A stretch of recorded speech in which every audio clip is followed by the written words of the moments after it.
Saludos cordiales mis hermanos, mis hermanas. Continuamos en esta reseña de los capítulos del libro de Jueces. Y en los capítulos anteriores hemos estado viendo lo que hemos denominado como el ciclo en el libro de los jueces, que es un ciclo donde el pueblo, mientras el juez está vivo, el pueblo se mantiene fiel. Una vez que el juez muere, el pueblo cae en apostasía. La palabra apostasía significa el abandono del pueblo hacia la fidelidad a Dios. Pero como punto número 3 vendría en ese ciclo la consecuencia o el castigo por esa apostasía, que es ser entregados a sus enemigos.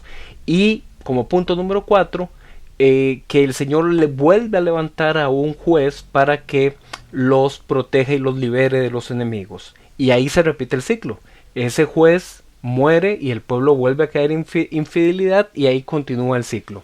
Pero en Jueces capítulo 10 vamos a ver dos jueces iniciales donde parece como que se unen la vigencia de uno y la entrada del otro sin que el pueblo caiga en apostasía. Por eso es que se le llama jueces consecutivos, porque es durante un tiempo en que el pueblo está en paz, sin necesidad de que haya una época de guerra o una época donde el pueblo vuelva a caer en idolatría. Se trata aquí de los jueces Tola o Tolá. En algunas Biblias la traducción viene con acento, y de Yair. Dice por aquí que Tola fue juez de Israel. Él era de la tribu de Isaacar y fue juez durante 23 años, bastante tiempo, donde hubo paz y el pueblo se mantuvo fiel. Y luego hubo 22 años de ser juez Yair, que era de Galaad, recordando que Galaad quedaba al lado este del Jordán, lo que se conoce como Transjordania. Entre Tolá y Yair entonces no se menciona que el pueblo haya sido infiel, no se menciona que el pueblo haya estado en guerra. Incluso se dice que Yair llegó a tener 30 hijos que gobernaban sobre 30 ciudades. Y hay una frase muy interesante, porque dice que estos 30 hijos de Yair cabalgaba cada uno sobre un burro. Y bueno, nosotros en la actualidad leemos eso y decimos, bueno, ¿y qué tiene de especial que cada uno de esos 30 hijos tuviera un burro? Bueno, en esa época el que un gobernante tuviera un burro significaba que tenía prosperidad, era una señal de riqueza en esa época de los jueces. Así es que diga que durante Yair, el periodo en que gobernó, sus 30 hijos tuvieron 30 ciudades a su cargo y que cada hijo tenía un burro, pues era una señal de que fue un buen tiempo de prosperidad para el pueblo.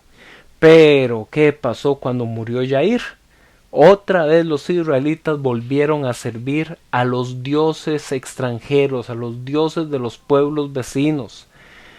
Una vez más el pueblo cayó en esta apostasía, y entonces el Señor entregó a Israel en manos de sus enemigos, en este caso los amonitas, y estuvieron subyugados por los amonitas durante 18 años. Durante todos esos 18 años en que el pueblo estuvo bajo los amonitas, era porque ellos se mantenían en esa infidelidad religiosa que es la idolatría. Pasado este tiempo, los israelitas clamaron al Señor para que Él los liberara, pero el Señor respondió, ajá, vayan entonces, clamen a los dioses que ustedes han escogido. Eso lo encontramos en el capítulo 10, versículo 14, y es un versículo realmente desafiante para cada uno de nosotros, porque el pueblo aquí clama buscando al Dios verdadero, pero ellos se encontraban sirviendo a dioses falsos. Entonces vemos aquí como la ironía, ¿no? Busquemos al Dios que sí nos puede salvar, pero nos mantenemos todavía sirviendo a estos dioses falsos. Dios les responde diciendo, ok, clamen ustedes a los dioses que ustedes han escogido. El pueblo entonces tiene un acto de arrepentimiento y se deshacen de todos esos dioses extranjeros. Esto de deshacerse significa que rompían o destruían las imágenes y los altares dedicados a esos dioses extranjeros para adorar solamente al Señor. Ante esto, Dios es movido a misericordia y permite que se levante un nuevo juez para Israel. Pero aquí se da algo muy interesante. Los amonitas estaban atacando desde la zona de Galaad. Entonces los líderes de Galaad determinaron que para ellos saber quién iba a ser el próximo juez, iba a ser aquel que se animara a ir a atacar primero a los amonitas. En Jueces capítulo 11 se nos presenta la historia de un hombre llamado Jefté, que era un hombre marginado socialmente, porque él había sido un hijo ilegítimo de Galaad. No había sido hijo del hogar, sino había sido el hijo concebido con una prostituta. Y por eso la familia de su padre lo había echado para que no reconociera ningún tipo de herencia de Galaad. Jefté entonces había sido un hombre errante, pero que había logrado reunir a un grupo de malhechores, un grupo de bandidos a sueldo, lo que en la actualidad llamaríamos unos mercenarios. Y entonces Jefté se había convertido en un hombre que tenía este cuerpo de soldados, soldados a sueldo, pero soldados al fin y al cabo. Y entonces los líderes de Galaad fueron a buscarlo para que fuera él el que se enfrentara a los amonitas. Jefté les reclama y les dice: pero si ustedes fueron los mismos que me expulsaron de la tierra, ¿por qué ahora me vienen a pedir ayuda? Y ellos le dijeron: si tú vienes con nosotros y atacas a los amonitas, te haremos juez sobre Israel. A Jefté le pareció la idea. Recordemos que él había sido exiliado y entonces le pareció buena esa idea. Jefté envió mensajeros al rey amonita intentando negociar la paz, pero el rey amonita respondió que él quería recuperar la tierra que Israel había tomado cuando salieron del desierto. Entonces Jefté hizo un voto a Dios diciéndole: Dios, si tú me das la victoria, entonces yo te voy a ofrecer a modo de sacrificio, a modo de holocausto, al primero que salga a recibirme cuando yo regrese victorioso. Y esto es un versículo que también nos tiene que servir mucho de lección, de cuando nos atrevemos a hacer promesas, a hacer votos a Dios sin haberlos meditado apropiadamente. Porque aquí Jefté hizo realmente un voto sobredimensionado, que no fue para nada prudente, porque le está ofreciendo a Dios la vida de una persona sin saber él quién será. Recordemos que Israel tenía prohibido ningún tipo de sacrificio de personas. Había sido claro de que los sacrificios de personas, sobre todo de niños, era una práctica común de los dioses ajenos, de los falsos ídolos, pero no del Dios verdadero. Aquí vemos que Jefté estaba siendo muy influenciado por todos esos años en que los amonitas habían gobernado Israel y que ellos habían estado entregados a la idolatría. Significa que Jefté ni siquiera sabía bien cómo ofrecer un holocausto a Dios y pensó que hacerlo con una persona iba a ser un gran voto. A pesar de todo esto, Jefté obtuvo la victoria, pero cuando regresó a su casa, quien salió a recibirlo fue su hija, su única hija, que salió feliz a recibir a su padre que venía victorioso. Dice la escritura que salió con un pandero cantando y celebrando, pero que cuando Jefté la vio rompió sus vestiduras, que era una señal de duelo, una señal de luto, y le tuvo que confesar a la hija que había hecho un voto a Dios y que no podía echarse para atrás. La hija aceptó el cumplimiento del voto y le pidió primero al padre que le diera un tiempo para ir a sufrir, llorar, a consolarse con sus amigas, y después de ese tiempo la hija regresó y aceptó el cumplimiento de ese voto. Y aquí hay distintas interpretaciones sobre qué fue lo que en verdad le pasó a esta hija. Hay quienes consideran que el texto es claro en dar la intención de que la hija fue ofrecida en holocausto y que esto no fue pedido por Dios de ninguna forma, esto fue algo que Jefté hizo por su propia voluntad. Pero hay algunos otros que dicen que no, que al final Jefté no la ofreció en holocausto, sino que lo que hizo fue ofrecerla como una mujer consagrada a Dios para servirle en un altar o servirle desde el tabernáculo, y que al servirle como mujer consagrada sería alguien que no iba a casarse nunca.